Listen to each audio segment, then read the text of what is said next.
Alors que des gens dans le chat me disent qu'ils n'ont pas vu Evil Dead. Terrible, terrible, j'en suis absolument triste.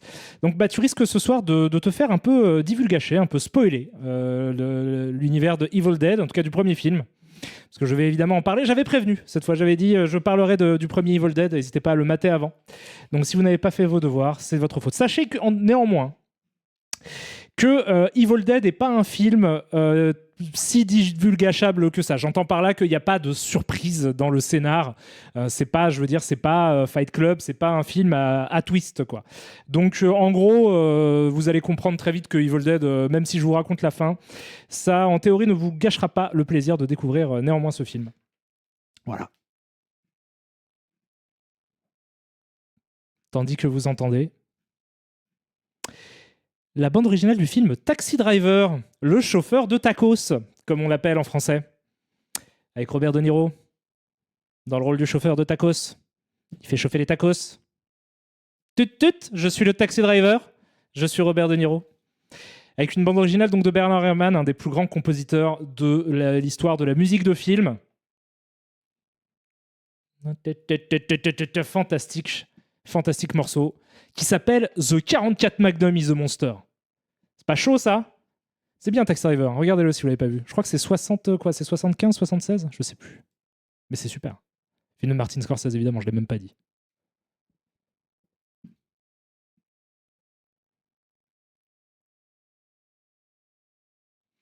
Adri Comics nous dit ah mais attendez là ça reboot ah, je suis censé être là, si je suis censé être là j'apparais dans incessamment sous peu, dans 3, 2, 1, dans pas longtemps, bougez pas, il suffit juste que je demande à Bernard Herrmann de se taire. Tais-toi Bernard. Salut à tous, c'est Karim Debache, j'espère que vous allez bien. Oh j'ai laissé traîner une page YouTube, attendez bougez pas, je coupe cette page YouTube. Salut à tous, c'est Karim Debache. Attendez, je me rapproche un petit peu, histoire d'être dans le pas flou. Voilà, j'ai reçu le Blu-ray de Barabbas de Richard Fleischer que je n'ai jamais vu. Et donc, je n'ai toujours pas vu, puisque comme vous le constatez, il est tout enveloppé dans sa pochette. C'est chez Sidonis, qui sort aussi, qui sort plein de trucs. C'est très sympa, Sidonis. C'est un éditeur qui sort plein de Blu-ray hyper chouettos. Je sais que j'ai aussi tout plein de Ray Harryhausen qui viennent de chez lui. Et c'est super cool. Donc, j'ai hâte de voir ça. Apparemment, c'est un fantastique péplum. D'ailleurs, derrière, il y a une citation de Bertrand Tavernier, Bébert, comme j'aime l'appeler, qui nous dit « Le meilleur péplum ». Voilà, c'est le meilleur, visiblement, et je ne l'ai pas vu, donc c'est la honte. Et voilà, et j'ai reçu plein d'autres trucs de Richard Fleischer que j'ai envie de revoir, tel que, parce qu'en vous en reparlant, Monsieur Majestic a une super édition avec un livret dedans et tout, c'est hyper cool. Il y a du Mandingo de chez Make My Day, de chez, comment s'appelle-t-il, j'ai oublié le blaze, de ce sympathique Jean-Baptiste Torret. J'ai La fille sur la balançoire aussi, j'ai reçu, et évidemment, un des grands chefs-d'œuvre de Richard Fleischer, Calidor. Voilà, mais qui est pas moi que dans mes souvenirs c'était sympa quand même. Voilà. Après je sais pas, faut que je le revoie peut-être, mais moi dans mes souvenirs, malgré les moqueries, malgré les tutti quanti, Calidor, il y a quand même des trucs rigolos dedans. Donc voilà, donc j'ai le Blu-ray désormais, le 4K, c'est fantastique, ça me fait super plaisir, je suis très heureux. J'espère que vous allez bien. On va pas du tout parler de Richard Fleischer ce soir. Néanmoins, c'est quand même super cool comme cinéaste et je suis content de le remettre un peu au goût du jour, ne serait-ce que pour vous, les amis. J'espère que vous regardez tout plein de films de Richard Fleischer parce que c'est génial en fait, parce que tout est génial à peu près. Presque tout est génial, que en plus ça a un vague, lointain rapport avec le sujet de ce soir qui va être The Evil Dead. Comme je vous l'ai dit, je ne prononcerai pas Evil Dead, essayez vous pouvez faire ce que vous voulez, ça ne se passera pas. Avant toute chose, avant de commencer ce stream qui s'annonce exceptionnel. Alors, je vais déjà remercier les gens, mais je tombe devant le message de Moto Rouge qui dit Karim, je t'ai vu une fois en stream parler de Morbius et de pourquoi c'est sûrement nul. J'ai regardé le film et effectivement, c'est vraiment mauvais. Je l'ai vu aussi, et oui, c'est nul à chier, hein, c'est de la merde de ouf.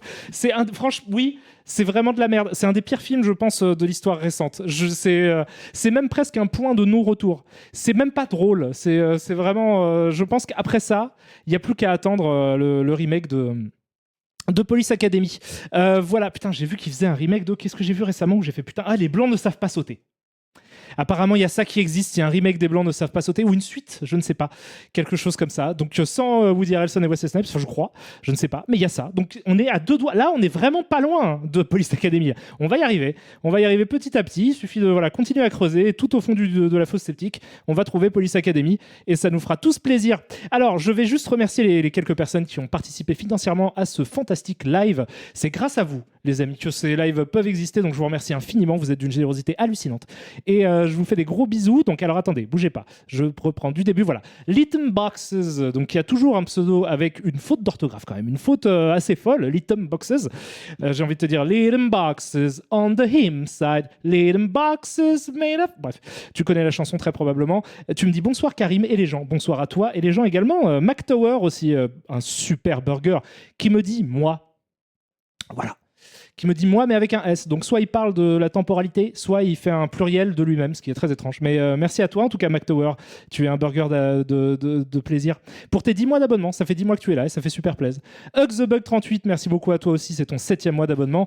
Tu dis, comme dirait Patoche, c'est que de l'amour. Ça, c'est le genre de référence. Alors, oublions ce que tu viens de dire. Je t'aime très fort en tout cas, tu es très gentil, c'est ton 7e mois d'abonnement, je te fais des gros bisous au même titre que Dindon d'Organe 0 qui dit bonsoir à tous, bonsoir à toi. Thorax JNK qui dit hello à tous, une petite variante, c'est ton 2e mois à toi. Dindon d'Organe, ça fait 1 an quand même, c'est ton anniversaire, donc le petit bonsoir était peut-être pas assez épique. Je te fais des gros bisous et joyeux anniv. Donc Thorax JNK, merci beaucoup. Junassi, ou Junassi, je ne sais pas comment on prononce, merci beaucoup à toi, tu me dis hello. Hello à toi. Kaelis aussi, merci beaucoup pour ton prime. Martoni57, tu me dis bonsoir les Nice Alive. Merci beaucoup à toi, je te fais des gros bisous. Merci à Bariak aussi qui dit yo. Merci à Fanny Schneider qui dit allez let's go pour un mois de long monologue de biche de plus. Monologue de biche, log de biche. Ah, Kamel de biche, c'est ça? On est là-dessus. Et oui, ça va être un gros. C'est ton 4e mois d'abonnement et je pense qu'aujourd'hui vous allez assister à un grand monologue. D'autant que ça va être un stream. Enfin, c'est un live qui va être consacré à un film. Donc, et j'ai pas vraiment le droit de regarder le film puisqu'on est sur Twitch. Par conséquent, ça va être beaucoup moi qui parle. J'espère que vous êtes prêts, j'espère que vous êtes chaud. Merci à toi Arcos aussi pour le sub, merci à Milka pour le 3e mois d'abonnement, tu te déchires. Merci aussi à toi Vassal Fort pour le sub, tu déboîtes. Joseph Joestar qui dit salut Karim, je voulais savoir si tu avais déjà joué et peut-être streamé de Snatcher de Kojima. J'ai déjà joué à Snatcher, j'ai jamais fini Snatcher de Kojima, que je trouve a l'air d'être un super jeu vidéo. Peut-être un jour le streamerai-je, je crois que je ne l'ai jamais essayé en live. Mais tout est possible, en plus c'est du cyberpunk, donc pourquoi pas. Ça peut tout à fait m'intéresser de streamer ça, d'autant que moi j'aime bien Kojima, je le trouve très sympathique, même si je trouve que parfois il y a des côtés un peu nanars dans ses jeux vidéo, mais j'aime bien Kojima, il m'est sympathique quand même. Puis il a fait un petit peu mon éducation de jeux vidéo. Kojima, Metal Gear Solid, c'est un des jeux les plus importants de ma vie, le premier sur PlayStation. Je séchais l'école pour aller jouer à Metal Gear Solid dans les magasins de jeux vidéo, parce que j'avais pas les moyens de me l'acheter, mais par contre j'avais sympathisé avec les vendeurs, et du coup régulièrement je séchais les cours pour aller y jouer. Voilà, mais il y a prescription, donc ils peuvent plus me retrouver. Merci à toi Redrum59 qui me dit youhou, des bisous à tous. Bisous à toi, c'est très gentil, c'est ton 8e mois. Il y a Paf que 4 qui dit un peu d'argent de Bezos dans ta poche. Merci beaucoup à toi, dommage pour lui. Merci à toi Play Die Hard aussi pour l'année de sub pardon, que tu viens de prendre, et tu me dis bon anniversaire. C'est tout à propos. Pour fêter ça, petite question. Pendant tes recherches sur Cross, as-tu trouvé un film nommé Avalon? Oui, bah oui. De Mamoru Oshii, le réalisateur de Ghost in the Shell. Je le mentionne au cas où il te serait inconnu. Bon stream. Je suis désolé de cet air condescendant que j'ai pris au moment où je vais. Mais bien sûr que je connais Avalon. Attends, tu plaisantes ou quoi? Et oui, bien sûr, j'ai même hésité à le faire lors de Cross. Je sais pas trop pourquoi je l'ai pas fait. Je sais pas. Peut-être non, si, parce que j'ai pas une connaissance suffisante de, je pense, la carrière de Mamoru Oshii. Je pense qu'il me manque, au-delà de Ghost in the Shell et de Innocence du coup du 2 et de l'œuvre de l'ange, c'est lui aussi, et Pat Labor 2. Mais j'ai pas une vraie grosse connaissance de son cinéma parce que je suis pas non plus très fort en cinéma japonais, je dois vous l'avouer quand même. Du coup je pense que c'était ça qui a fait que je l'ai pas fait, mais c'est super Avalon, sinon c'est très intéressant en plus. Voilà, que me dites-vous d'intéressant sinon? Donc là je vous ai tous remerciés. Roxas, tu me dis salut Karim, tu en as pensé quoi du film d'animation Mortal Kombat? Je l'ai pas vu. Kojima d'amour, vous aimez Kojima, c'est vrai. Salut Karim, t'avais pas vu mon message d'abonnement la dernière fois, me dit Majid Vegeta, je suis absolument désolé, je t'embrasse très fort et je te remercie à rebours. Je voulais juste te conseiller de regarder Tetris, que j'ai trouvé vraiment passionnant. Ok, et pour une fois qu'un film récent m'intéresse vraiment, j'étais content, car depuis un moment je n'arrive plus à aller au cinéma. Pour les dernières sorties entre les films français toujours sur les mêmes thèmes ennuyants et les films hollywoodiens bourrés de références pourries qui te sortent du film, je ne comprends pas que les gens... Ensuite tu as été, je pense, j'imagine, censuré. Je ne sais pas, mais... Ah putain, Karim a dit moi pour mes 10 mois, je viens de comprendre ta blague, McTower. Donc la fin a été censurée, mais en tout cas, je regarderai Tetris. De toute façon, c'est prévu que je regarde Tetris. C'est même prévu en vrai que je vous en parle, évidemment, ne serait-ce que pour évoquer le fait qu'il y a une adaptation de Tetris qui existe. Ce qui déjà en soi est un événement assez curieux dans l'histoire du cinéma chelou et des adaptations bizarres. Juste à côté de Gran Turismo. Après, bon, évidemment, c'est pas des adaptations littérales du scénar du jeu, donc du coup, c'est pas complètement chelou, mais c'est quand même juste bizarre de se dire qu'il y a un film Tetris qui existe, quoi. On est dans un monde. Ça, c'est une certitude. Il y a un truc dont je suis sûr, C'est qu'on est clairement dans un monde. Merci à toi, Zereal Noodle, pour le sub. Tu déchires de ouf. Salut Karim. Alors, Nashkel, pardon, me dit salut Karim, j'espère que ça baigne. Quels sont les films que tu attends le plus en 2023 ? Indiana Jones de Mangold en fait partie. Oui. Oui, même si je sais que, en vrai, je sais ce qui va se passer. Hein. Franchement, je vais aller le voir enthousiasmé à l'idée de voir, non pas un Indiana Jones, parce que je m'en fous en fait depuis le 4. Je m'en fous de voir Indiana Jones depuis le 4, mais un nouveau film de James Mangold, parce que c'est quand même un réalisateur que j'adore. Donc je vais y aller enthousiasmé par le nom du réalisateur et je vais probablement être déçu par ce que je vais voir. Voilà, parce que c'est la vie, parce que c'est comme ça. Désormais, les grosses productions actuelles me déçoivent systématiquement. Voilà. Que me dites-vous mais ça ira, tu dis c'est ok le film Tetris, mais c'est un poil désincarné parfois. Souvent, tu as l'impression de regarder une page Wikipédia de l'histoire, mais c'est plein de bonnes choses malgré tout. C'est ce que je pense que ça va être ça, mais j'attends quand même de le voir. J'en parlerai, je me ferai un.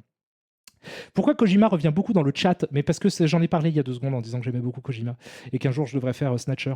Vous me dites plein de trucs, vous êtes adorables. Dernière tentative, je vais pas spam non plus. Evil Dead 2, dispo sur Prime Video, possibilité d'en faire une watch party en live, me demande Demi-Cell. Écoute, franchement, pourquoi pas? Pourquoi pas? J'ai même pas regardé en fait si le premier était disponible, mais en vrai, alors, étant donné que c'est le premier stream que je fais sur la saga et qui va donc être consacré, donc je reviens quand même au concept de ce stream parce que là sinon on va partir dans des élucubrations. Hein. Je me connais, je sais que je peux faire 1h30 de digression, donc il faut que je parle un petit peu du truc. Étant donné que là, c'est le premier stream que je fais sur la saga Evil Dead, je pense que c'est bien de ne pas faire une watch party, parce que comme ça, je ne serai pas pressé de réagir à ce que je vois à l'écran, et je peux me permettre de faire des pauses, de parler globalement de la genèse du film, quitte à faire une watch party sur le premier plus tard. Parce que, alors, donc aujourd'hui, je le dis, vous l'avez compris, puisque le titre du stream vous le laisse deviner quand même, étant donné que c'est littéralement le titre du film. Aujourd'hui, on va parler de The Evil Dead. Donc, le film, l'original, d'ailleurs, je vais peut-être préciser de Sam Raimi, ou je sais pas, 1981. Voilà, parce que c'est la date de sortie du film. The Evil Dead 1981 de Sam Raimi. Voilà, je change un petit peu le titre pour que ce soit un peu plus précis, pour pas que vous confondiez, surtout avec le nombre incalculable de suites de films, de dérivés, de spin-off, de soft reboot qui sont sortis depuis. Donc on va parler du premier film en fait de 1981, réalisé par Sam Raimi. Et je pense qu'il y a énormément en fait de choses à dire. Pour tout vous dire, ça m'a pris un peu de temps ça m'a pris un peu de temps à faire ce live, et d'ailleurs j'ai pas streamé un peu jeudi aussi à cause de ça, parce que je voulais un peu plus préparer ce stream, parce qu'en fait là je m'attaque, disons, à un très gros morceau quand même. Après vous me direz, j'ai déjà fait The Thing dans le cadre d'un des sorts, donc j'avais le support du jeu vidéo, mais j'ai quand même, The Thing est aussi une légende absolue. Là The Evil Dead, c'est non seulement un film très très important dans l'histoire, j'allais dire du cinéma d'horreur, mais en fait c'est un film très important dans l'histoire du cinéma tout court, et en plus est sorti quand même au début des années 80. Par conséquent, a une fanbase qui est extrêmement élevée, puisque c'est aussi un succès en vidéo. Donc, du coup, il y a une fanbase gigantesque autour du film dont on va parler aujourd'hui. Et par conséquent, le film est très documenté, puisque les gens qui ont fait ce film ont été vocaux, évidemment, sur le sujet, sur la question. Donc, du coup, il y a énormément de documentation à brasser dès lors qu'il s'agit d'évoquer Evil Dead, que j'ai pas complètement fait bien mes devoirs, j'ai pas tout lu, parce qu'il y a vraiment plein de choses à lire, il y a des bouquins entiers, il y a plein de trucs. Le temps étant compté, parce que sinon, je faisais un stream dans 6 mois, quoi. J'ai fait ce que j'ai pu un petit peu pour emmagasiner des informations, essayer de vous les donner. L'idée, c'est que, quand même, je pense que ce stream va être un peu long, j'imagine qu'il sera peut-être même en 2 parties, parce que je pense que j'aurai pas le temps en un stream, en une soirée, de dire tout ce que je pense est assez fondamental et essentiel à dire sur Evil Dead, même si je vais essayer. Du coup, je pense qu'il va y avoir des raccourcis, des trucs un petit peu simplifiés peut-être, pour pouvoir juste faire rentrer ça dans quelque chose de, j'allais dire de digestif, mais c'est pas le mot que je cherchais, mais de digérable. Sinon, vous allez saturer, parce qu'il y a vraiment plein de trucs à dire, parce que c'est, comme je l'ai dit, un moment important de l'histoire du cinéma, et ça arrive à un moment charnière, en fait, dans l'histoire du cinéma. Donc c'est une œuvre qui est, je pense, assez fondamentale, et qui, en plus, a quand même pour particularité d'avoir, disons, donné une saga, qui est quand même aussi une des sagas les plus importantes de l'histoire du cinéma, et du cinéma d'horreur en particulier. C'est vraiment... c'est du lourd. Evil Dead, c'est du lourd de ouf. Et du coup, voilà. Donc, il y a plein de choses à dire, et je pense que j'aurai pas le temps de tout dire. Donc, du coup, considérez ce stream comme un premier, voilà, comme un premier stream sur le sujet, le premier d'une peut-être longue série, ou en tout cas d'une série de streams sur le sujet de Evil Dead. On fera éventuellement des streams aussi sur les jeux vidéo Evil Dead, puisque ça a été adapté nombre de fois en jeux vidéo. C'est même, à ma connaissance, si je ne m'abuse, peut-être dis-je une bêtise, auquel cas j'en suis fort désolé, mais je crois que c'est en tout cas un des premiers films à avoir été adapté en jeu vidéo sur ZX Spectrum et Commodore 64 dans le tout début des années 80. Donc il y a plein de choses à essayer, plein de choses à dire sur ce film. Par ailleurs, donc c'est une saga qui aussi est toujours d'actualité aujourd'hui, puisque le dernier opus, Evil Dead Rise, est sorti il y a quelques semaines, quelques mois là, très récemment. C'est toujours donc quelque chose d'actualité. Donc c'est encore en cours. J'imagine qu'on va avoir d'autres œuvres licenciées Evil Dead, etc. Et c'est amusant, je pense, de se replonger aux origines de la saga. En ayant ça en tête, parce que c'est quand même quelqu'un qui vient de c'est une licence qui vient de la street, comme on dit. C'est même typiquement une des plus grosses licences qui existent, je pense, qui vient vraiment des bas-fonds, des bas-fonds de l'histoire du cinéma. Et on va essayer donc de faire... Alors, j'ai beaucoup réfléchi à comment, en fait, quelle forme devrait avoir ce premier stream. Donc, j'ai même pensé à un moment à regarder s'il était sur Amazon Prime, peut-être dans l'idée d'une watch party, ce qui va être compliqué parce qu'en plus le film va super vite et il y a plein de choses à dire sur tout. Je peux évidemment pas montrer le film et faire pause pour vous en parler, c'est absolument inenvisageable pour des raisons de droit d'auteur, vous vous en doutez bien. Parler dans le vent sans image est un peu compliqué dans le cadre d'un film tel qu'Evil Dead, puisqu'il est, vous allez le voir, très important de prendre en considération la façon dont les choses sont filmées. Donc je me suis dit, je pouvais faire un historique aussi peut-être éventuellement du truc. Je me suis dit que le plus malin ça aurait été de faire un déroulé du film avec des screenshots. Donc j'ai pris une série de screenshots du film, faire un déroulé du film et profiter de ce déroulé de film pour m'engager dans, vous me connaissez, moult digressions qui nous amèneront à parler de tous les sujets possiblement transversaux au film.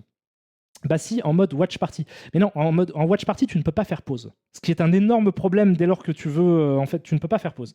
Donc il est impossible de m'arrêter sur une séquence pour dire là, il faut que je discute de ça pour vous expliquer ce qui se passe. Néanmoins, il est très intéressant quand même, en espérant que le screen soit presque parfait.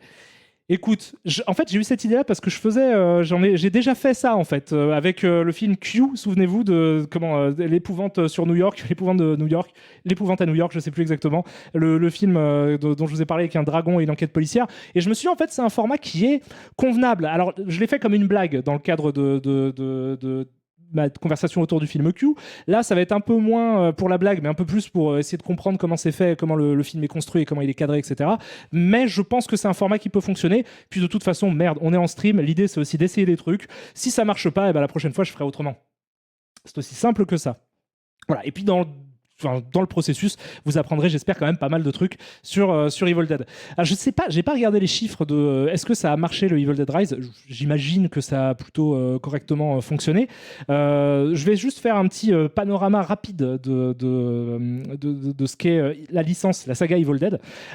Donc en gros, c'est une saga qui commence en fait au tout début des années 80, voire même à la fin des années 70, qui commence, je pense qu'on peut presque intégré Within the Woods dans la saga Evil Dead, étant donné que donc Within the Woods est un court-métrage d'approximativement 30 minutes qu'on va évoquer là en début de film. En gros, ça commence par ça, c'est une espèce de court-métrage qui est là comme un proof of concept, donc c'est-à-dire c'est un pilote en gros pour réussir à attirer des investisseurs autour du projet Evil Dead, qui est donc un long-métrage qui est inspiré, disons, du court-métrage Within the Woods qui sort en 81. Suite à ça, il y a eu donc la suite, Evil Dead 2, bizarrement, ils ont enlevé le The comme Facebook, ils ont fait juste Evil Dead 2 qui sort au milieu des années 80. Ensuite, il y a eu le Evil Dead 3 Army of Darkness qui est sorti après, qui est donc clos une sorte de trilogie qui, thématiquement tous les opus de cette trilogie sont très éloignés les uns des autres en termes de ton, mais scénaristiquement, il y a un lien. Suite à ça, il n'y a rien eu pendant très longtemps, jusqu'en 2013 où il y a eu un remake qui n'est pas vraiment un remake, qui est un peu un soft reboot, à moitié une suite de Evil Dead 1 qui s'appelle Evil Dead, non pas The Evil Dead, mais Evil Dead, qui est réalisé par Fede Alvarez, qui avait plutôt bien marché, je l'ai revu il n'y a pas longtemps, qui est plutôt correct en fait. Peut-être qu'on l'évoquera rapidement. Et enfin, donc le dernier opus, là, 2023, du coup, Evil Dead Rise. Donc c'est une énorme saga avec quand même une grosse pause de 20 ans au milieu, mais une grosse saga qui va en gros de la fin des années 70 à là, aux années 2020. Et oui, j'oublie évidemment la série Ash versus The Evil Dead dans les années 2010 aussi, qui du coup, elle, va être une suite en fait aux aventures de Ash, qui est le personnage principal de Evil Dead 1, 2, 3. Voilà, donc c'est une grosse saga. C'est évidemment, pour ceux qui ne le savent pas, ce sont majoritairement des films d'horreur, même si en fait c'est un peu plus compliqué que ça, notamment à cause du 3, mais ce sont des films d'horreur qui sont l'œuvre du coup alors à la base de plusieurs personnes, mais en gros la saga Evil Dead est identifiée comme étant l'œuvre de Sam Raimi, qui est un réalisateur qui aujourd'hui est extrêmement célèbre et célébré, et a raison, pour nombre de films, désormais des blockbusters, qui s'est fait connaître avec la saga Evil Dead évidemment, mais qui est aussi l'auteur évidemment aussi de la trilogie, la première trilogie enfin qui n'est pas la première, mais la trilogie Spider-Man des années 2000 avec Tobey Maguire, qui est aussi le réalisateur de Doctor Strange 2 et qui a fait entre-temps nombre de films. Alors, qui a une filmographie quand même qui parfois est... Enfin, il a fait des films pas ouf, typiquement Mort sur le Grill, qui est son deuxième long métrage, dont on parlera peut-être, et je trouve que je considère comme des chefs-d'œuvre tels que Drag Me to Hell, Jusqu'en Enfer, ou un film que j'adore qui est The Quick and the Dead. Merde, comment s'appelle-t-il en français? The Quick and the Dead. Non, pas Mise à prix, je suis un ouf. Mort ou vif, qui est superbe aussi, qui est son western. Il a fait plein d'autres films vraiment très intéressants. Un plan simple aussi, c'est super. Voilà, c'est un cinéaste il a fait le Oz aussi, qui est pas ouf. C'est un cinéaste qui est très intéressant et très important pour l'histoire du cinéma contemporain et qui a longtemps été considéré, moi je trouve à tort, comme un des Masters of Horror, au même titre que, disons, Wes Craven, Tobe Hooper, alors qu'en fait sa filmographie contient, en tant que réalisateur, pas tant que ça de films d'horreur. C'est-à-dire que hors trilogie Evil Dead, et d'ailleurs le troisième est un pur film d'aventure, c'est quasiment pas un film d'horreur, mais si t'enlèves ça Jusqu'en Enfer, et éventuellement quelques scènes en fait qui sont disséminées dans le reste de sa filmographie, dans Darkman, même dans Spider-Man 2, etc., c'est pas vraiment un réalisateur d'horreur, Sam Raimi. Il a produit beaucoup de films d'horreur aussi, du fait de sa réputation, mais c'est pas vraiment un réalisateur de films d'horreur. Par ailleurs, son arrivée, on va en discuter, son arrivée dans le monde du cinéma d'horreur est un peu accidentelle. Bon voilà, mais du coup voilà, c'est un peu c'est sa licence quoi, Evil Dead. Et c'est amusant de voir ça parce que ça a longtemps été. Je vais commencer sur The Quick and the Dead, une histoire de fast-food et d'intoxication. Non, c'est pas ça. Ce n'est pas, ça n'a aucun rapport avec Quick, à tort les opticiens. Qu'est-ce que vous me dites? Vous me dites n'importe quoi. Salut Karim, est-ce que tu as vu Equinox? Alors je ne l'ai pas vu, mais je sais que ça a beaucoup inspiré Evil Dead. C'était sur ma liste des films à voir pour ce stream, et en fait j'ai pas eu le temps de mater Equinox, mais effectivement c'est une des grosses inspirations pour Evil Dead, qui repose sur tout un tas de gimmicks en fait assez convenus de l'histoire, du monde du cinéma d'horreur, mais on aura l'occasion d'en reparler quand on parlera du déroulé du film. Voilà, donc on va parler du premier film Evil Dead aujourd'hui, et un petit peu de Within the Woods, qui est le court-métrage qui le précède. Mais en gros, le stream d'aujourd'hui va être consacré à discuter du film Evil Dead. Si vous l'avez pas vu, j'en suis absolument désolé, mais ça va. Il faut que je précise The Evil Dead. Si je dis Evil Dead, vous comprenez que je parle de l'original. Je suis désolé si vous l'avez pas vu. J'ai prévenu que j'allais faire un stream au sujet de ce film-là. Je préviens depuis quelques streams déjà. Mais attendez, j'ai des trucs bizarres. Je vais faire juste quand j'aurai fini cette phrase, je vais lire un petit peu les quelques personnes qui m'ont filé des thunes. Mais oui, donc je vais spoiler. C'est pas très grave dans le cadre de The Evil Dead d'être spoilé sur scénaristiquement ce qui se passe dans le film. Et je pense même que c'est pas très grave de voir des images du film comme je vais vous le présenter, c'est-à-dire sous la forme d'images fixes. Je pense vraiment que ça vous gâchera pas le plaisir de The Evil Dead, qui est pour le coup une pure expérience de cinéma. Ça, d'ailleurs, on en discutera, mais c'est vraiment un truc. Je pense que si t'as pas vu le film vraiment, tu peux te faire spoiler, tu peux regarder des images, savoir à peu près de quoi ça parle, savoir qu'il y a telle ou telle scène à tel ou tel moment. L'expérience Evil Dead, c'est vraiment mater le film. Donc si vous l'avez raté, si vous n'avez pas eu le temps de le rattraper, si vous n'avez jamais vu Evil Dead de Sam Raimi 1981, je vais spoiler, mais croyez-moi, en vrai, c'est pas très grave. Si vous détestez être spoilé sur quelques films que ce soit et tout, partez par contre. Là, parce que j'ai pas le choix, il faut absolument que je vous montre un petit peu ce qui se passe dans le film. Voilà, je vais aussi donc L'idée, ça va être de parler de la genèse du projet, d'où vient Evil Dead, comment le truc est né, pourquoi ça a été fait de cette manière-là, et de proposer aussi une analyse un petit peu de comment c'est filmé, pourquoi c'est filmé comme ça, quel sens ça a et pourquoi ça a été aussi révolutionnaire et pourquoi c'est aujourd'hui considéré comme une saga culte et pourquoi le film, même le premier, est considéré comme un film hyper important dans l'histoire du cinéma d'horreur.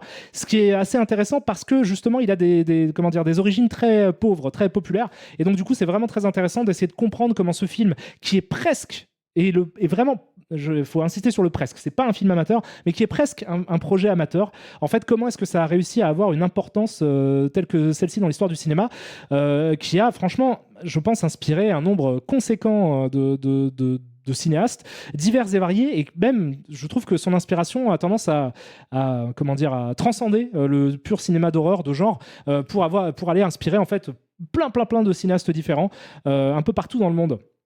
Donc je pense que c'est vraiment un truc hyper intéressant et hyper important. Donc voilà, stay tuné, comme j'ai envie de vous dire. Il va se passer plein de choses, je vais vous raconter plein de trucs. Et je vais proposer une lecture du film et de pourquoi c'est génial et pourquoi c'est aussi frappant. Et aussi, je vais essayer de le replacer dans l'histoire du cinéma d'horreur au moment où ça sort. Voilà.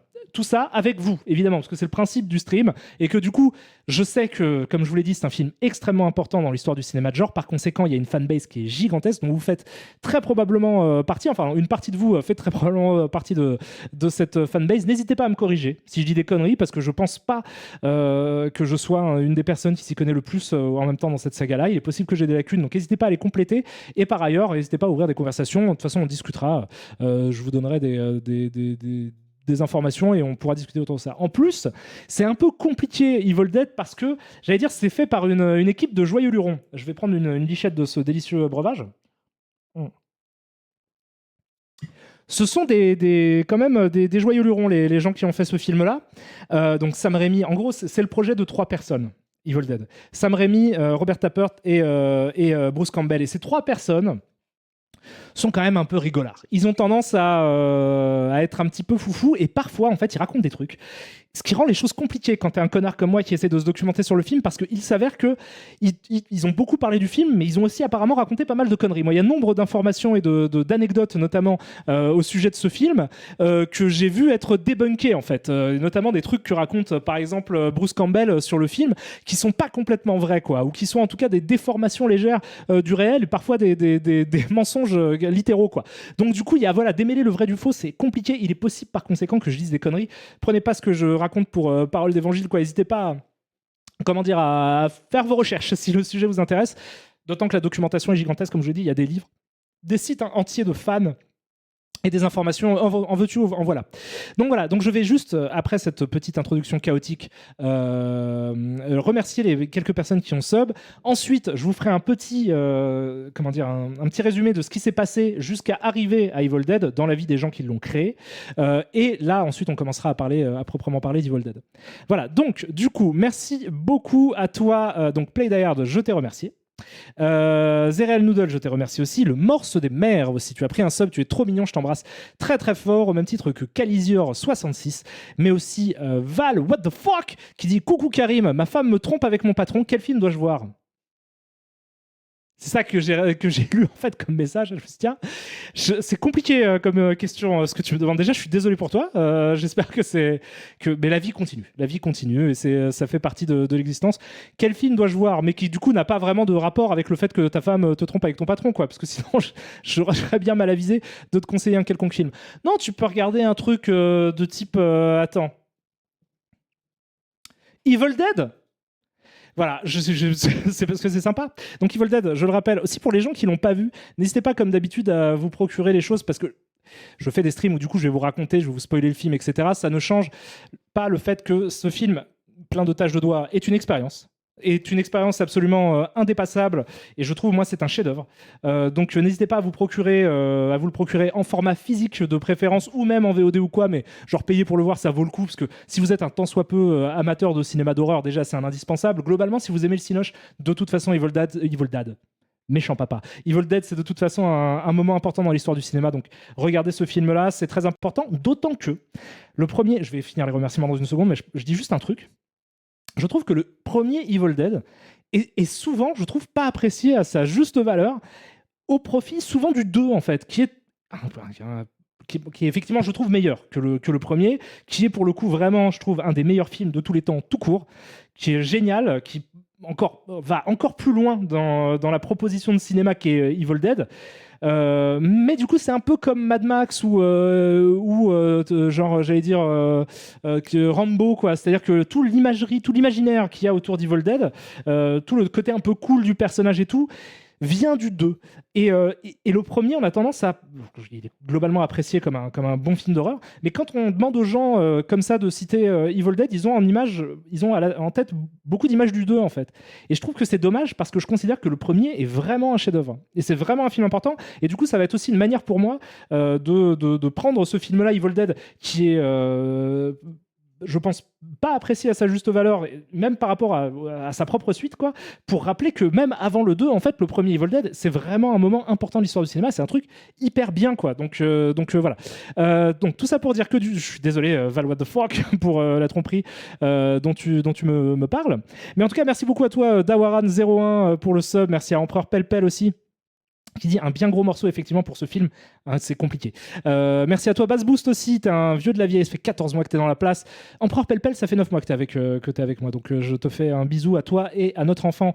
Bass Boost, tu me dis coucou à tous, merci à mon nouveau Philippe Dana du dimanche soir, c'est une bien belle comparaison, et en même temps quand on parle de son stream, on peut dire que ça cartonne.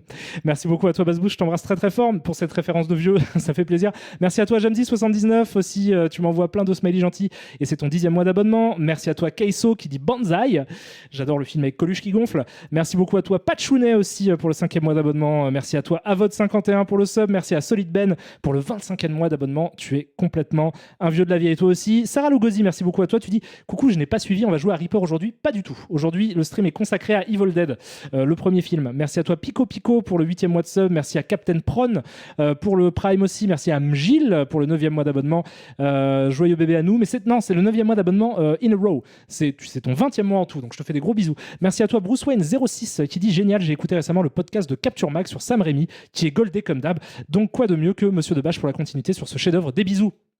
Super, c'est vrai que j'en profite pour le rappeler, les gars de Capture Mag, donc c'est des gens qui font des podcasts sur internet, ont fait un plusieurs en fait très longs podcasts de 3 heures chacun, et je crois qu'ils en ont fait 3 si je ne m'abuse, sur la carrière globale de Sam Raimi, et donc ils évoquent évidemment le premier Evil Dead lors de ce premier podcast très intéressant que je vous recommande vivement. Antoine Black Air, tu me dis, est-ce que tu as vu la série Ash versus The Evil Dead?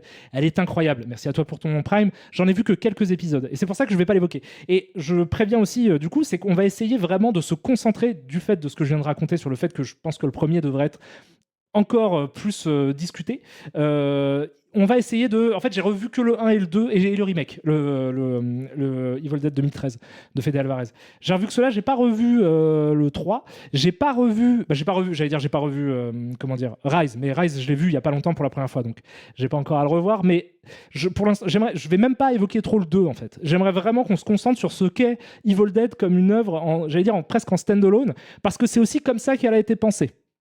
Ce qui est important de considérer que voilà, Evil Dead, c'était pas censé du tout être une saga, en aucun cas et d'aucune manière. C'est-à-dire que quand ça a été construit vraiment comme un film stand-alone d'horreur, qu'il ne devait pas y avoir de suite, quoi. Donc, et c'est important de voir le film comme ça aussi pour comprendre plein de choses. Il faut pas... Enfin, je pense que souvent, Evil Dead est justement pollué par le fait qu'on en parle comme une saga. Je l'ai fait parce que j'ai introduit le sujet, mais je veux dire, le premier film est vraiment un film qui se tient en tant que tel, quoi. Voilà.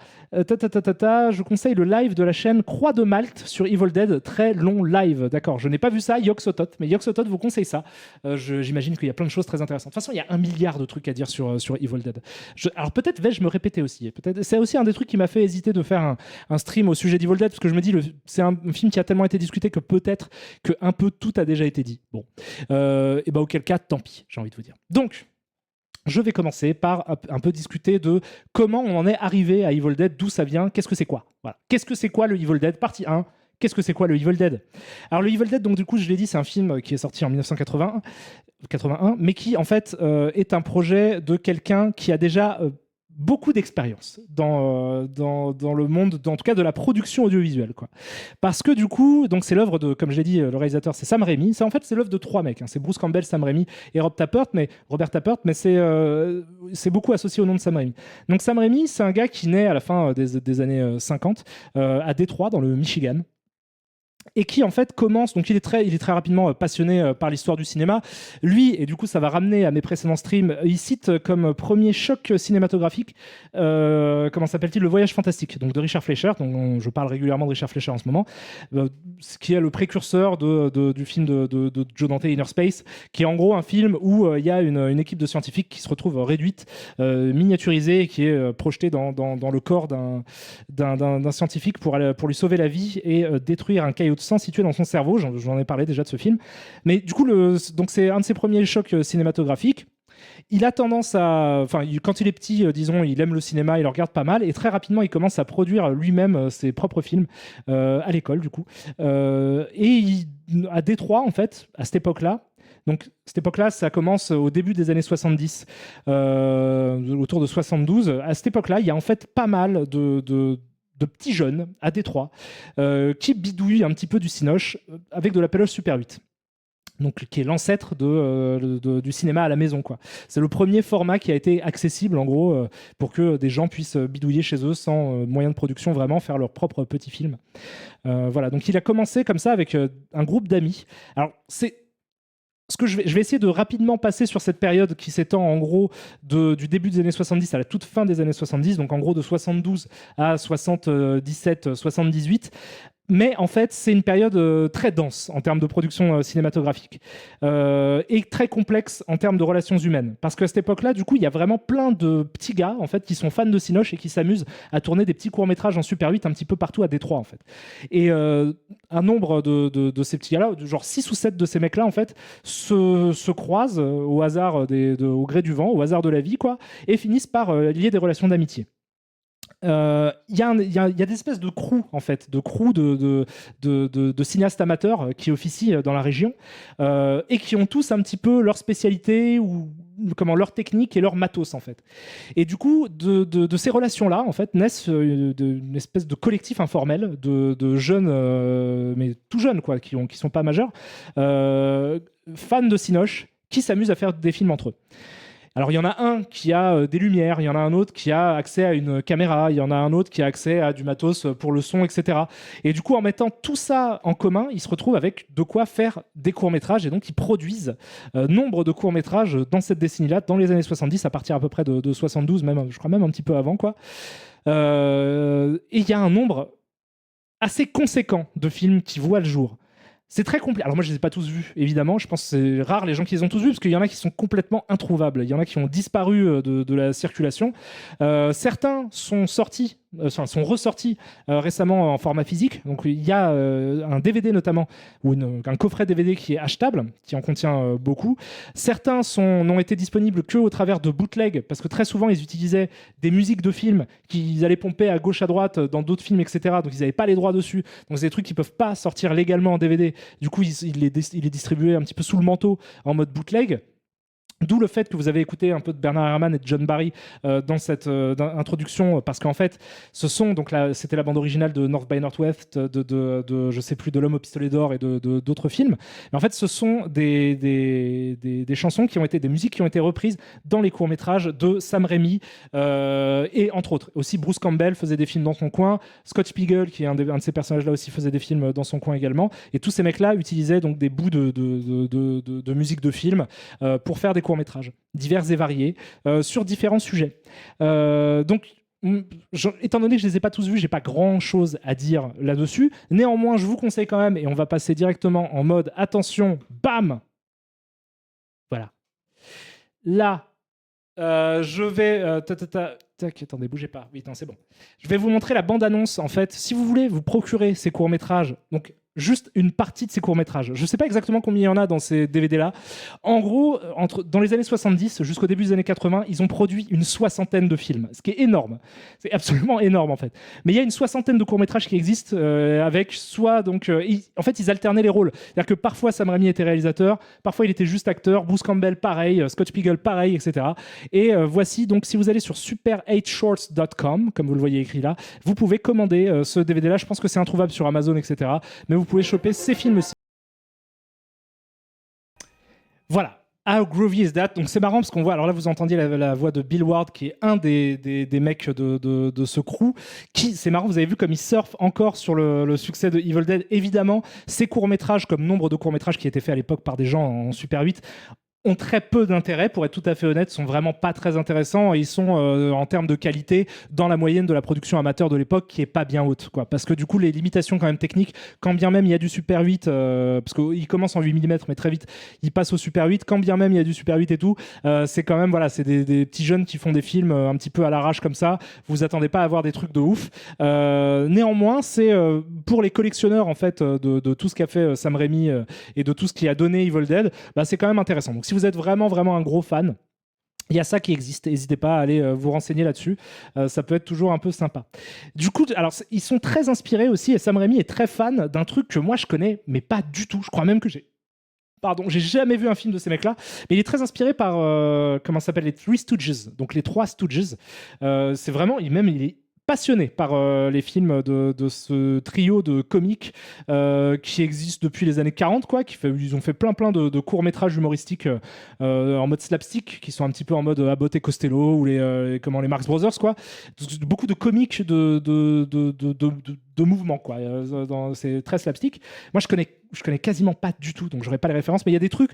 Sam Raimi aujourd'hui avoue très clairement avoir plagié de façon éhontée des courts-métrages des Three Stooges pour ses courts-métrages d'époque à lui, quoi. Il faisait vraiment des trucs des décalques, quoi, de ce type de cinéma-là. Mais c'est pas tout.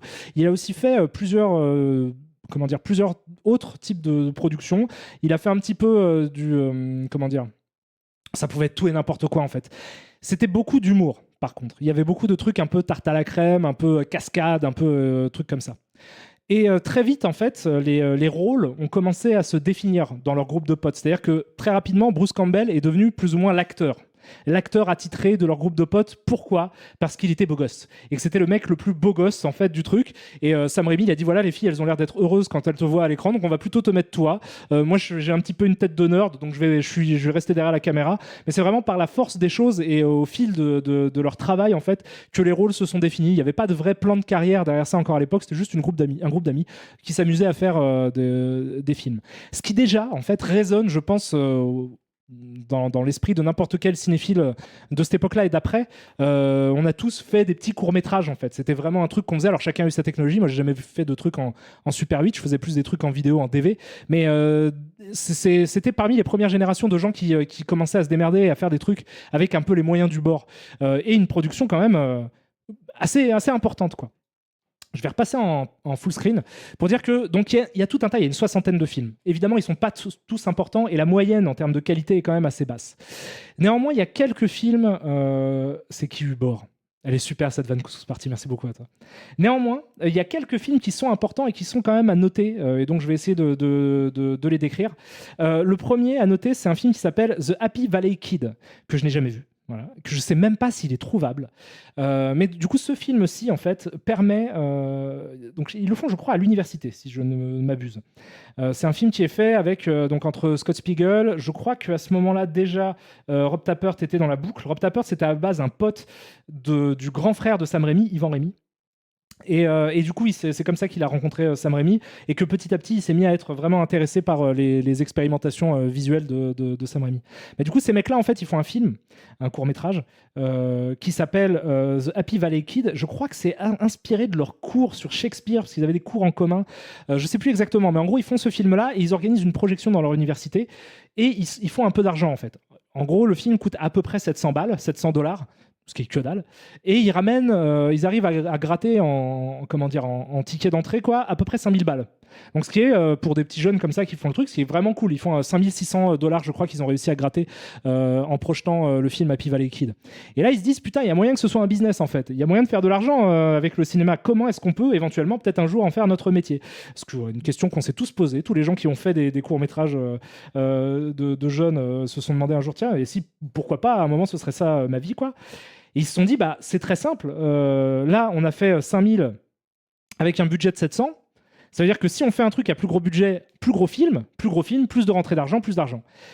raisonnement, somme toute, qui paraît assez logique. Et donc, ils font ensemble un long métrage, cette fois complètement amateur, que pareil, je n'ai jamais vu parce que j'arrive pas à le trouver. Je sais qu'il existe en bootleg, celui-là, mais il est compliqué. Il y avait des liens Dailymotion il y a de cela bien des années, mais qui sont perdus.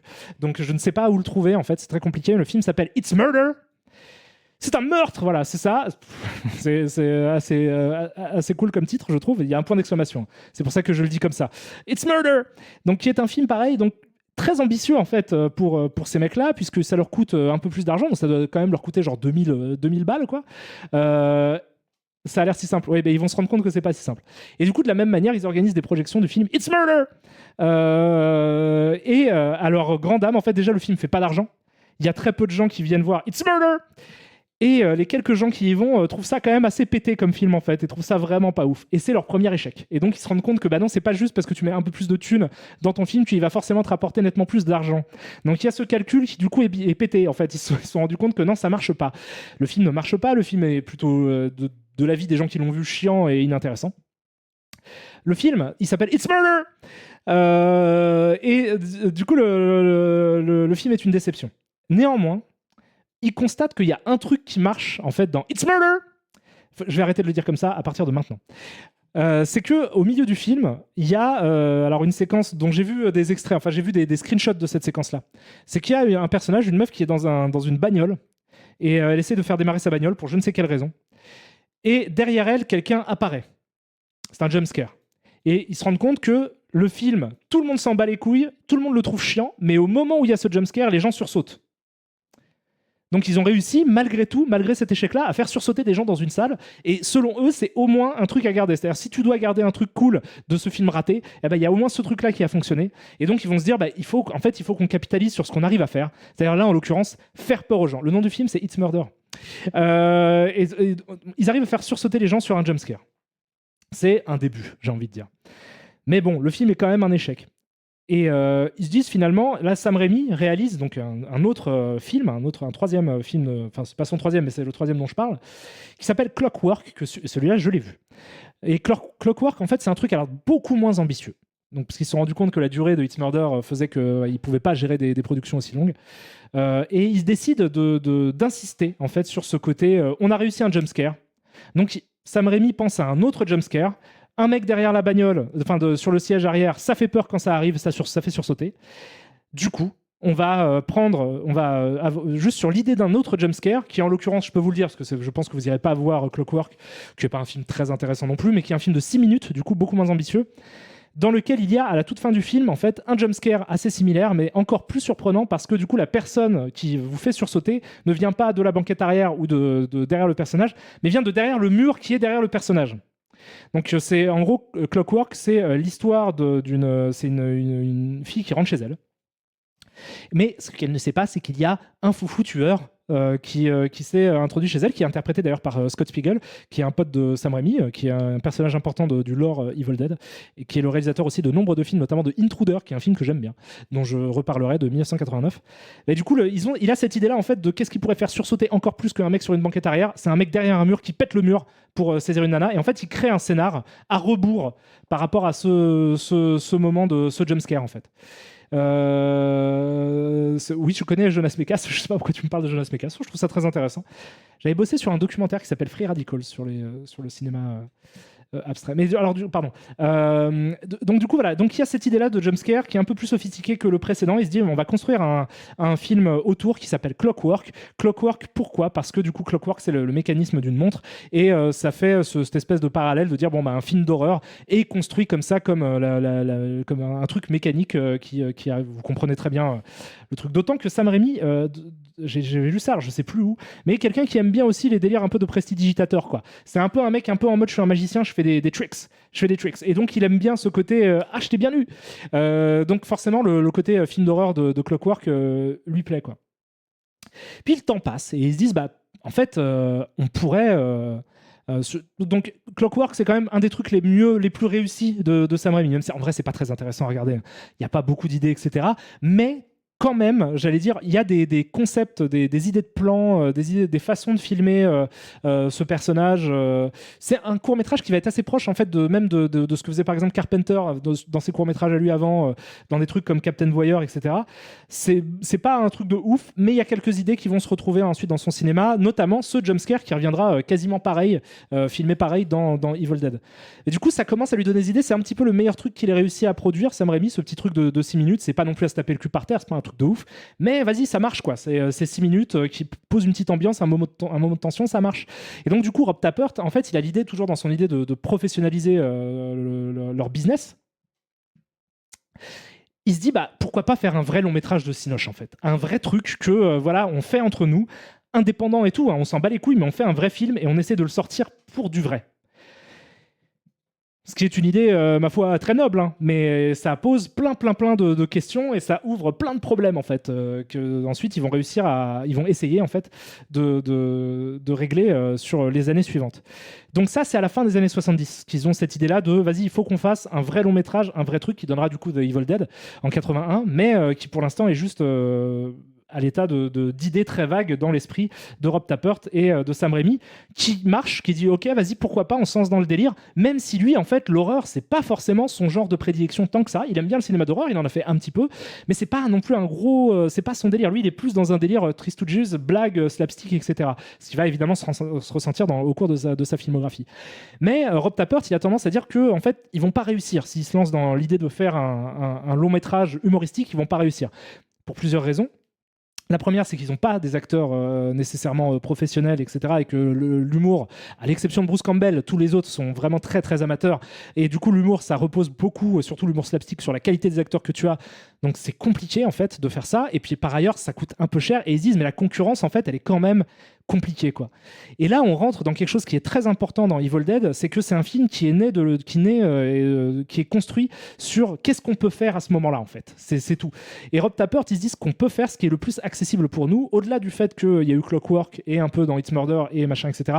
C'est juste, en fait, il se dit, bah, un film d'horreur, c'est possible. Parce qu'en fait, des films d'horreur à tout petit budget, il y en a plein. Ils marchent plutôt bien et il y a un réseau de distribution possible qui est le drive-in. Donc en fait, c'est juste le fait que Evil Dead soit un film d'horreur, que Sam Raimi ait commencé sa carrière sur un film d'horreur, c'est juste parce que c'était le plus simple à faire pour pouvoir éventuellement espérer gagner de l'argent avec le film. C'est ce que disait Rob Tapert. Il dit le seul truc qu'on pouvait faire, en fait, c'est profiter du drive-in. Les drive-in, même à la fin des années 70, c'était déjà un truc qui commençait un peu à clamser. Donc les drive-in, pour ceux qui ne savent pas du tout ce que c'est, je pense que vous savez à peu près ce que c'est, mais en gros, c'est l'idée de voir un film sur un écran projeté en plein air, donc dans sa bagnole. C'est pour ça que c'est un drive-in. Donc tu rentres avec ta voiture et tu peux regarder un film. Il y a des petits stands qui font que tu as un casque, tu peux écouter l'audio, etc. Mais du coup, tu regardes le film. Et c'est toute une industrie de films, disons, un petit peu bis, quoi. Parce que du coup, c'est voilà, les gens qui ont ça rachètent des droits de films pas chers et les diffusent comme ça. Et c'est souvent des films d'exploitation. À l'époque, les seuls trucs qui marchaient et qui pouvaient potentiellement passer dans des drive-in, c'était les films d'horreur, les films de kung-fu, parce que c'était les délires des films d'exploitation qui marchaient, en fait, dans les drive-in. Donc lui, Rob Tapert, malgré le fait que l'industrie le business du drive-in soit un peu vieillissant, il dit c'est notre meilleure chance, en fait, pour faire un truc qui peut nous rapporter un peu de thunes. C'est vraiment de profiter de ce truc-là, on peut le vendre à l'échelle locale dans des drive-in. Parce qu'ils avaient cette dimension réaliste de se dire, ils envisageaient même pas, en fait, de le vendre à l'international. Et c'était une époque où il y a une forme de paradoxe, c'est-à-dire que c'était à la fois beaucoup plus compliqué de faire un film, mais une fois que le film est fait, en fait, c'était plus simple de le projeter sur un grand écran, grâce à ce réseau un petit peu parallèle du drive-in et des salles, un peu d'exploitation qui mélangeaient un petit peu ça avec aussi le délire un petit peu arrêt essai, quoi. De 42e rue, je crois, à New York, il y avait des rues comme ça avec des petits cinémas, tout le délire que vous voyez dans Taxi Driver, par exemple. Dans les années 70, il y avait toute cette espèce de réseau parallèle, en fait, de distribution de films, qui fait que du coup, tu pouvais te démerder même avec un petit film fait avec 3 francs 6 sous pour qu'il soit projeté sur des grands écrans, quoi. Ce qui n'est pas le cas, ce qui est en fait moins le cas aujourd'hui, même si tout le monde peut produire un film, en tout état de cause, il va très probablement se retrouver simplement sur YouTube. Là, il y avait ce délire-là de l'industrie parallèle des petits films qui peuvent être quand même projetés dans des drive-in. Donc, Rob Tapert, il a cette idée-là, il se dit notre meilleure chance, en fait, pour commencer à un business, c'est vraiment le cinéma d'horreur. C'est que ça, voilà. C'est important de le dire parce que souvent on rêve, on imagine que les cinéastes et les grands films en fait ils sont faits sur des ambitions, sur des idées artistiques, sur j'ai vraiment la vision du film, machin, etc. Mais en fait non, il y a un moment c'est des gens qui aussi ont besoin de bouffer quoi, qui sont là, ils font des petits boulots en fait, parce qu'ils ont quitté l'université pour réaliser des courts métrages et notamment celui dont on va parler. Voilà, donc du coup il y a un moment faut manger en fait et il faut que ton business il soit rentable, sinon bah, t'es coincé et t'es dans la merde et en fait tu fais plus rien. Si t'as pas de sous et que tu peux pas bouffer, tu te laisses mourir. Donc en fait il y a nombre de films qui sont faits simplement pour mettre du pain sur la table, quoi, des gens qui les font. Et ça peut quand même donner des grands films et des films importants. C'est pour ça que Evil Dead est aussi un truc vraiment cool. Donc du coup ils se disent ok, on a cette idée là, il faut qu'on fasse quelque chose. Sam Raimi il écrit un scénar qui est très différent. Moi je l'ai lu, il y a un moment j'aurais dû le relire, je suis désolé, parce qu'il y a plusieurs versions du scénar. Il y a un premier scénar et il y a un autre scénar qui a été utilisé pour le tournage. Mais donc l'ancien scénar je l'ai lu et je l'ai pas relu parce que je suis un loser. J'aurais dû, j'en suis absolument désolé, j'ai pas eu le temps, j'ai vraiment plein de trucs à faire. Mais mais il y a un premier scénar qui est assez différent en fait du film, mais qui existe quoi. Il a un scénario de film qui est pas complètement normalisé comme un scénario de film. Quand vous le lisez, c'est pas exactement comment dire, la façon dont sont écrits les scénarios de film, parce que lui, bah, il a une expérience qui vient de la démerde, quoi, de la débrouille. Donc du coup, c'est pas hyper pro, mais il y a quand même le squelette de ce que sera Evil Dead. Sauf qu'ils se disent, voilà, on a un scénar, on a une idée, on connaît des gens potentiellement qui pourraient être des investisseurs, mais comment est-ce qu'on arrive à réunir suffisamment d'argent pour produire un film? Parce que même un petit film, en fait complètement à l'arrache, dans des conditions dégueu entre potes, ça coûte en fait quand même dans le cadre, tu te juges trop durement, c'est déjà super toutes ces rétrospectives. Bon, écoutez, de toute façon, c'est pas grave, je ferai d'autres lives peut-être pour préciser ma pensée aussi, et peut-être que je le relirai à l'occasion. Ça prend pas si longtemps que ça en plus à lire. Mais du coup, ouais, donc ce que je veux dire, c'est que même un film complètement tourné à l'arrache, c'est quand même une somme d'argent qui est anecdotique par rapport à un budget classique standard de film, mais qui est quand même pour un particulier un truc à sortir qui est pas possible. En l'occurrence, eux, ils budgétisent le film. Donc l'idée, c'est de faire ça en mode pro. D'accord, donc Rob Tapert, il va ouvrir sa boîte et tout. L'idée, c'est de faire ça vraiment comme un vrai film produit par un studio indépendant, mais un vrai film produit. Il se dit que c'est possible parce que c'est un moment où l'industrie en fait du cinéma américain ne repose pas que sur Hollywood. Parce que tu as des mecs comme Toby Hooper qui, dans les années 70, donc réalisateur de Massacre à la tronçonneuse, a prouvé la possibilité d'un cinéma régional, puisque Toby Hooper, Massacre à la tronçonneuse, c'est un film texan. C'est un film indépendant qui est fait au Texas, quoi. Donc du coup, il y a cette possibilité-là, on peut le faire, même si on est des mecs du Michigan et qu'il n'y a pas d'industrie du cinéma à Détroit, en fait. On peut le faire quand même. Donc ils se disent c'est jouable. Donc ils créent leur boîte et leur idée, c'est vraiment de faire des vrais contrats signés avec des clauses, etc. Et de monter un vrai budget dans le cadre d'une production officielle, indépendante de cinéma. Sauf que du coup, ils n'ont rien à montrer. Parce que leurs courts-métrages, ils sont déjà dégueulasses. Moi, après, voilà, ça peut être discuté. Il y a des gens qui vont dire, bon, dans Clockwork, il y a l'âme de Sam Raimi à l'intérieur, machin, etc. Moi, je trouve que c'est quand même pas des bons films, quoi. C'est des films d'amateurs, de fans de Cinoche, qui ont ce niveau-là, niveau de film amateur, de jeunes gars qui veulent se lancer dans le business. Mais c'est pas ouf. Et en plus, c'est beaucoup des comédies. Clockwork, oui, c'est un peu de l'horreur, mais ça a rien à voir en termes d'ambition avec le scénar de Evil Dead qu'ils avaient écrit, qui est un vrai truc avec un vrai décor, etc. Eux, ils budgétisent ce film-là à $90,000. Ils pensent qu'ils peuvent réussir à le faire à $90,000. Ce qui est, et c'est toujours compliqué quand on parle de cinéma, on dit des chiffres comme ça et souvent on dit mais c'est que dalle, et puis les gens disent ouais mais attends, non, c'est que dalle, c'est quand même une grosse somme d'argent. Évidemment que j'ai pas 90 000 balles là tout de suite et que c'est vraiment une grosse somme d'argent, mais en fait c'est juste à l'échelle d'une production, c'est-à-dire que tu payes des salaires en fait, tu payes des gens qui travaillent et du coup en fait 90 000 balles ils sont claqués hyper rapidement. Si tu veux vraiment faire quelque chose d'un petit peu fini, etc., 90 000 balles, même à l'époque, c'est vraiment que dalle. Et en vrai, c'est un budget qui est absolument pas suffisant pour faire le film qu'ils ont en tête et pour faire le film qui est The Evil Dead. Ils l'ont budgétisé comme ça parce qu'ils n'ont pas d'expérience en fait. Ils se sont dit 90 000 balles, ça va suffire. Une erreur qu'ils referont dans le film d'après d'ailleurs, Mort sur le grill, dont on aura l'occasion de discuter peut-être plus tard. Mais du coup là c'est vraiment l'erreur originelle de Evil Dead, c'est d'avoir budgétisé un film à 90 000 balles alors qu'en fait il faut au moins le double pour le faire. Au moins, au grand minimum. Au final, je vous spoil un petit peu, le film finira par coûter à peu près $250,000. Et entre 250 et 300 000, je crois, un truc comme ça, quoi.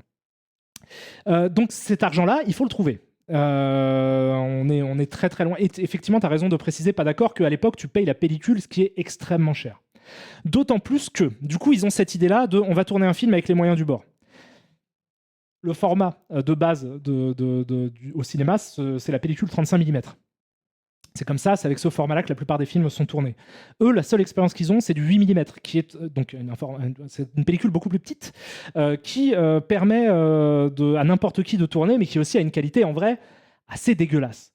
Alors, Bruce Campbell et Sam Raimi, un jour, en fait, ils voient, parce qu'il y a une autre possibilité, je vais vous expliquer ça immédiatement, ils voient un court-métrage, je crois japonais ou un truc, non, je sais plus. Je sais plus si c'est pas argentin. Ils voient un court-métrage étranger, en fait, qui, selon eux, a été tourné en 8 mm et gonflé sur de la péloche 35, ce qui est une possibilité. Vous pouvez tourner dans des formats plus petits et ensuite remettre ça sur une péloche plus grosse, donc en faisant en gros un zoom, hein, c'est quasiment littéralement un zoom, sur la pellicule pour pouvoir donc avoir une copie 35 mm qui donc peut être exploitée commercialement. Donc ils se disent, cool, on va faire ça en fait. On n'a pas besoin d'utiliser du 35 mm parce que c'est trop cher et de toute façon la pellicule est hyper chère. On peut tourner ça en 8 mm, le gonfler sur de la péloche 35 et le diffuser comme ça. Donc ils font des tests en fait. Ils font un court-métrage test dont j'ai oublié le nom et j'en suis absolument désolé. Lulu, merde, je sais plus. Ah, je sais plus. C'est pas très important. C'est un petit film qui est invisible. Moi, je sais pas où le trouver. J'ai jamais vu. Mais du coup, ils font un test. Ils font un premier test en fait. Ils tournent ce film-là en 8 mm. Ils font développer la pellicule. Tout est noir parce que ils avaient fait parce que c'est vraiment ils sont dans un délire amateur en fait. Ils avaient fait une erreur d'obturateur en fait qui fait qu'en fait ils ont rien filmé. Ils ont filmé du noir. Ils ont filmé 10 minutes de noir. Ils ont fait développer le truc. Ils ont fait bon, il y a pas de péloche. Donc ils ont tout retourné. Donc tout ça, ça coûte hein, en péloche, en salaire, machin, etc. Ils refont le court métrage.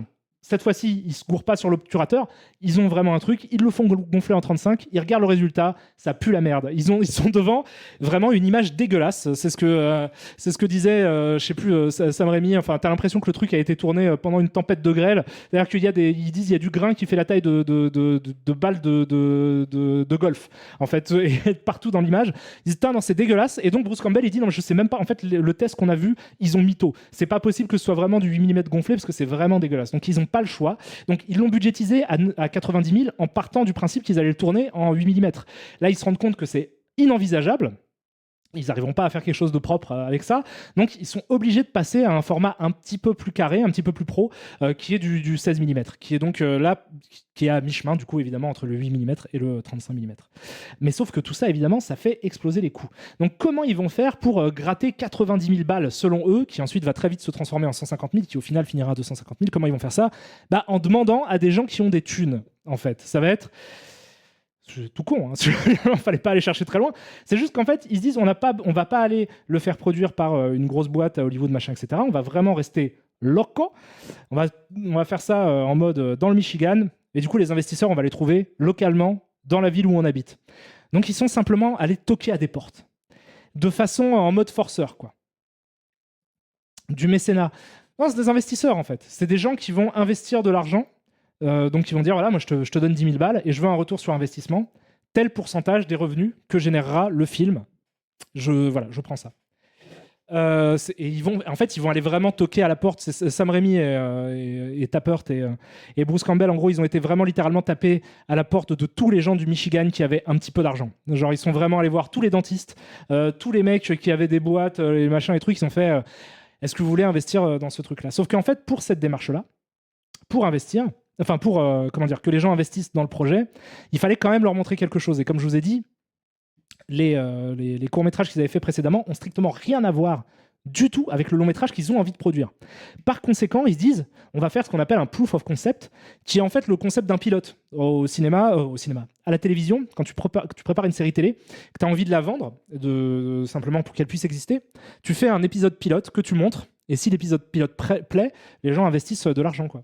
Donc ils disent on va faire pareil en fait pour notre film, on va faire un prototype de Evil Dead.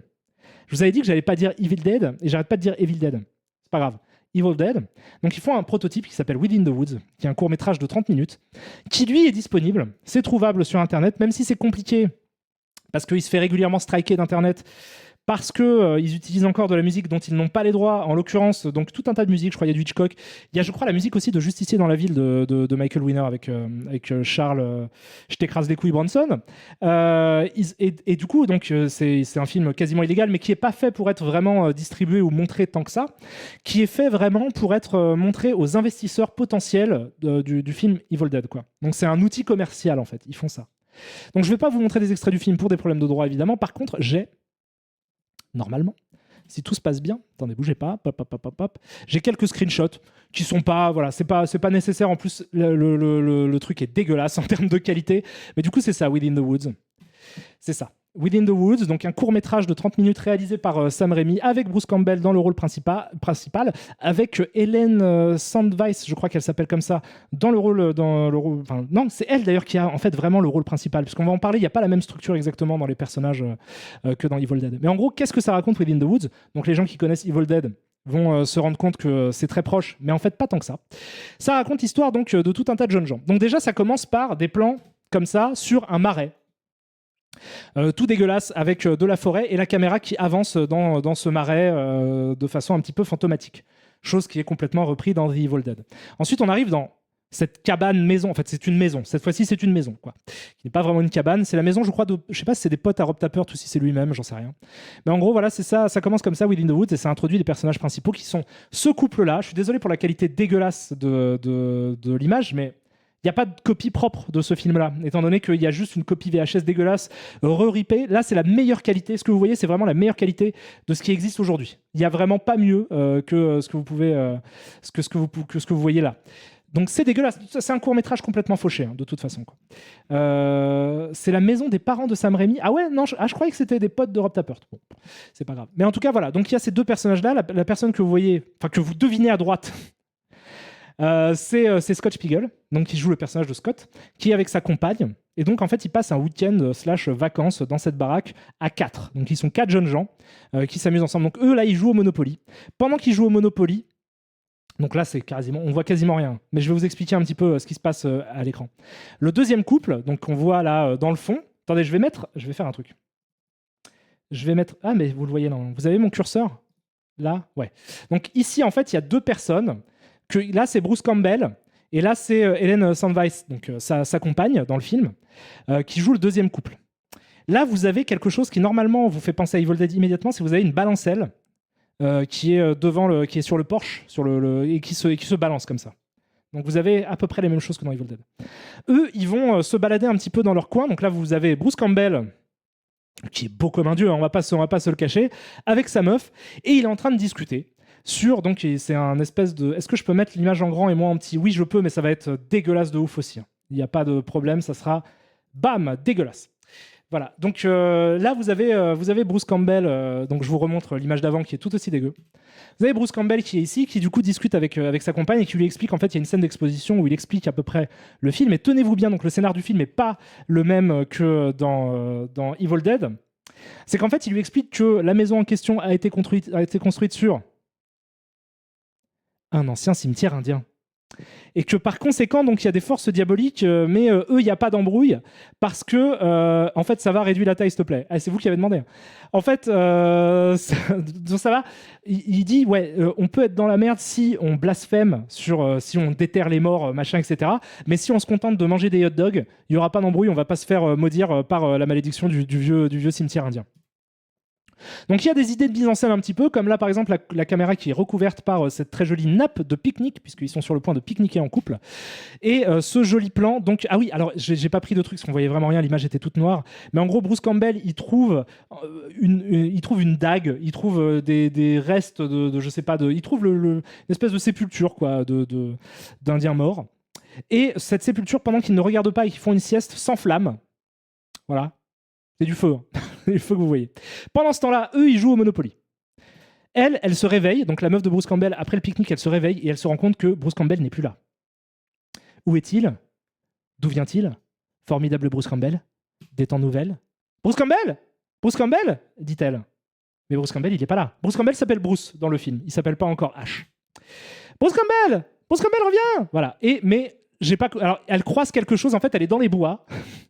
Et elle croise ça, et en fait, je ne sais pas ce que c'est. Voilà, parce que la qualité est dégueulasse, en fait, et je ne sais pas ce que ça représente, mais elle croise ça. Ce qui est absolument terrifiant. Moi, je croise ça, je fais « Ah !» Et donc, elle fait « Ah !» Et elle est terrifiée. Et donc, elle rentre, elle retourne à la maison pour aller chercher de l'aide, dans une scène qui est extrêmement similaire à une scène de Evil Dead. Les gens qui connaissent Evil Dead, c'est un chien mort, vous dites? Je ne sais pas. Je ne sais pas ce que ça représente. Mais en tout cas, ça lui fait super peur. Si bien qu'elle cavale, elle tape à la porte, genre laisse-moi entrer, c'est la merde, c'est la merde. Et c'est une scène qui est très proche d'une autre scène de Evil Dead. Elle cherche les clés, elle réussit à trouver les clés, elle fait tomber les clés, elle essaie de ramasser les clés, et il y a une main, donc qui est la main de Scott, qui lui saisit sa patoune. Ok ? Exactement, mais vraiment plan pour plan, la même scène que dans Evil Dead, quoi. Donc elle rentre, Scott il sort pour essayer de voir qu'est-ce qui se passe, où qu'il est Bruce. Elle discute avec l'autre meuf. Il se passe des trucs, et là soudainement, donc ça c'est la copine de Scott, j'ai oublié son nom dans le film. Bouh!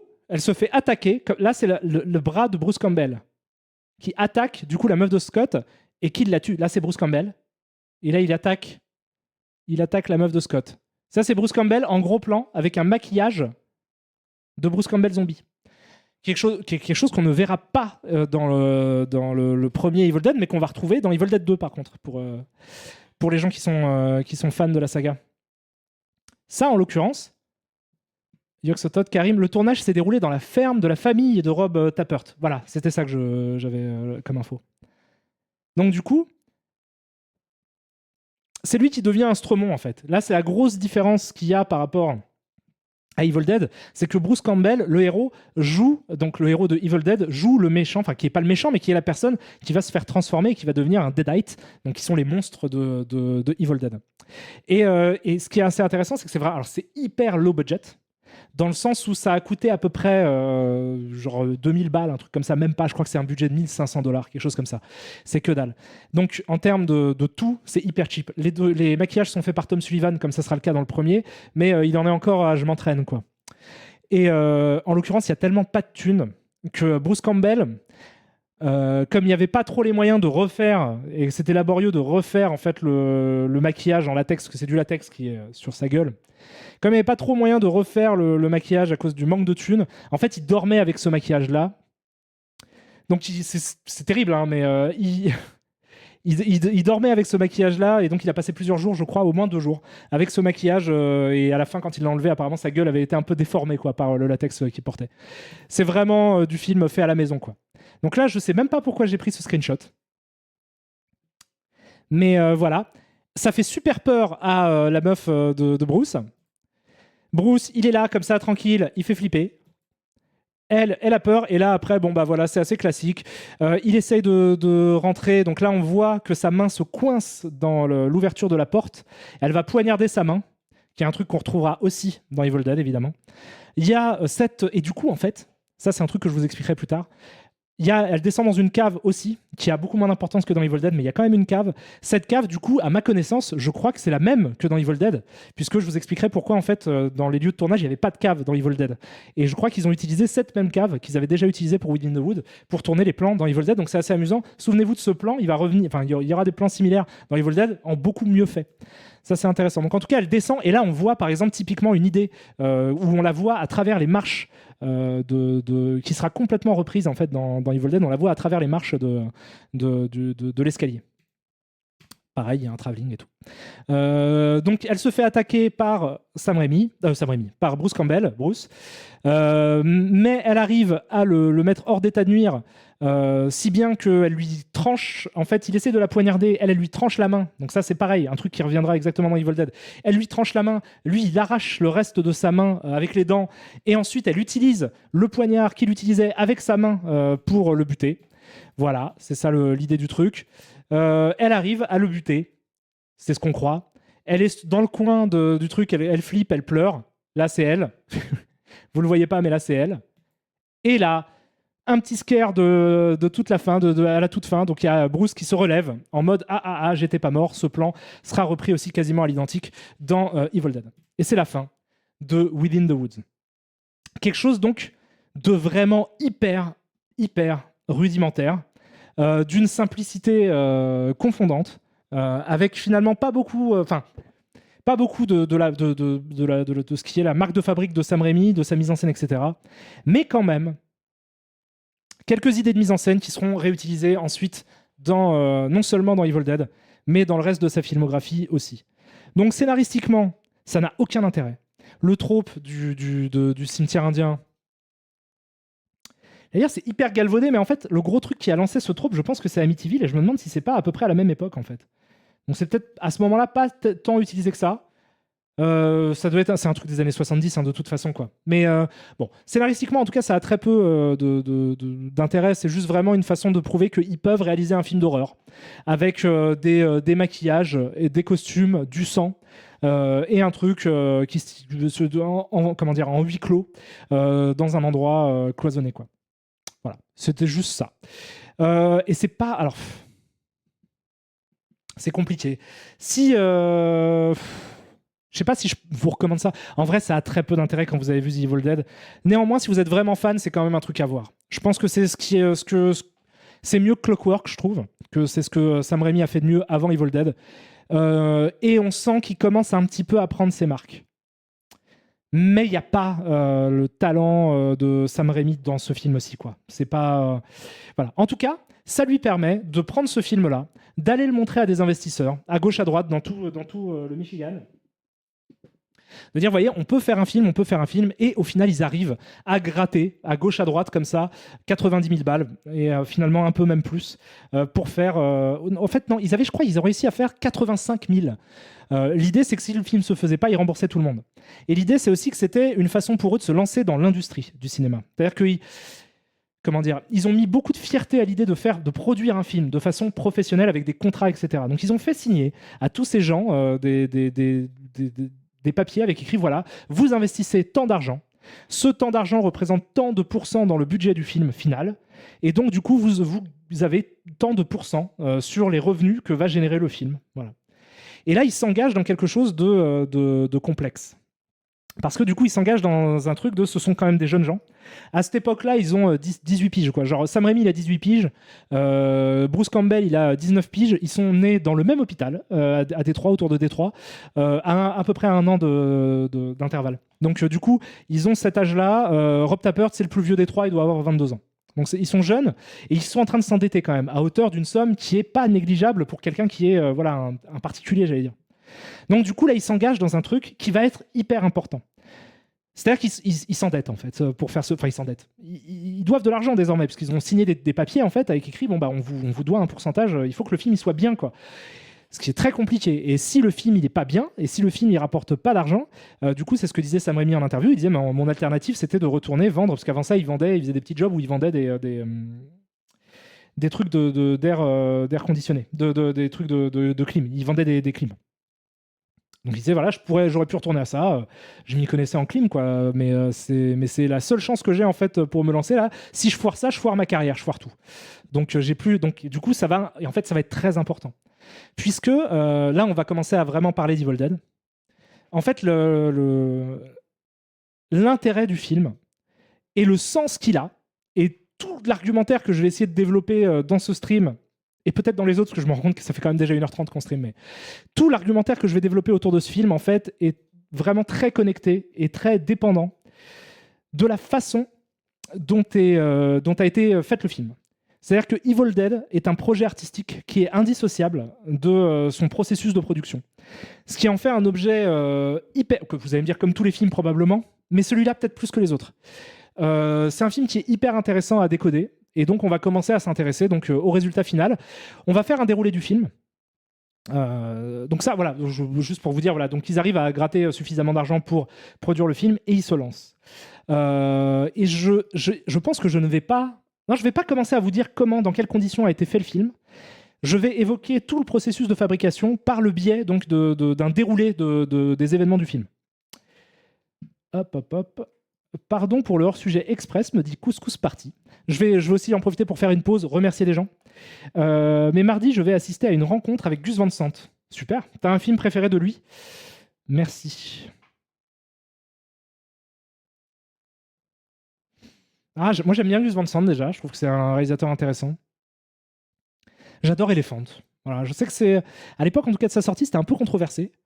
Mais moi, j'adore Elephant. Je trouve que c'est un super film. Sa trilogie, en fait, est sympa. Jerry, Elephant et Last Day. Mais non, Elephant, j'aime beaucoup. Elephant, voilà. C'était un film que j'adorais à l'époque. Donc, je fais une petite pause rapide. Pas rapide, parce que ça ne veut rien dire. Brad Pitt, non. Je vous embrasse très fort, tous les gens qui ont donné de l'argent pour ce fantastique stream qui est en train de se dérouler en ce moment même. À savoir, en l'occurrence, Franz, c'est ton 31e mois d'abonnement, c'est énorme. Je te remercie infiniment, tu déchires. Enzo également, gros bisous à toi pour ton 4e mois d'abonnement, tu déboîtes également. Single, merci à toi pour ton sub. Jingle Ways, aussi tu es fantastique. Desi Stream qui dit coucou Karim, entre deux projets, j'ai réussi à passer sur ton stream. Pas peu fier de nos 10 mois, effectivement, c'est ton 10e mois d'abonnement. Bon stream à toutes et à tous. Et bisous de Cannes, jusqu'en enfer, c'est grave cool, me dit-il en post-scriptum. Et ben écoute, bisous à toi, j'espère que le festival se passe à ravir et j'espère que le dernier Scorsese est fantastique. Le festival de Cannes qui aura une importance dans le récit que je vais décrire. Réminou, merci beaucoup à toi aussi pour ton 3e mois d'abonnement. Tazou75019, le 19e fantastique, les buts de Chaumont, yo. Pour ton 7e mois, merci beaucoup. Neuromancer, je t'embrasse très fort, tu me dis presque un an, effectivement, c'est ton 11e mois. Toujours autant en kiff devant tes streams, tu m'apportes beaucoup dans mes moments un peu dark. Merci, bref, pour tout. Écoute, je t'embrasse très fort, j'espère que ça ira mieux et j'espère que tu vas kiffer tout ce que je vais raconter sur Evil Dead. Thorns également, merci pour le Prime. Merci à toi aussi. El Rinao pour le sub également, tu déchires. Eon Dori également qui dit ma séance de muscu ciné. Effectivement, tu vas ressortir, il y a des gros biceps ciné. Zorgator, merci beaucoup toi pour ton 7e mois, tu me dis 7 mois de bonheur. Azadriax également, merci à toi pour ton sub. Julio21 qui dit quel plaisir ces streams des poutous partout. Écoute, je te les renvoie en pleine bouche. Merci à toi, Lama Magique aussi pour le 12e mois d'abonnement et joyeux anniversaire à nous. Rosalie Pandarou aussi, merci beaucoup à toi. Tu me dis un très bon dimanche à tous. Des bisous à toi, c'est ton 2e mois. Merci à toi, Split Screen qui dit salut Karim, je débarque et je vois que ça parle de Sam Raimi. Je suis joie. Écoute, je suis aussi très heureux. Je t'embrasse très fort également. Desert Stark aussi, gros bisous à toi pour le sub, merci.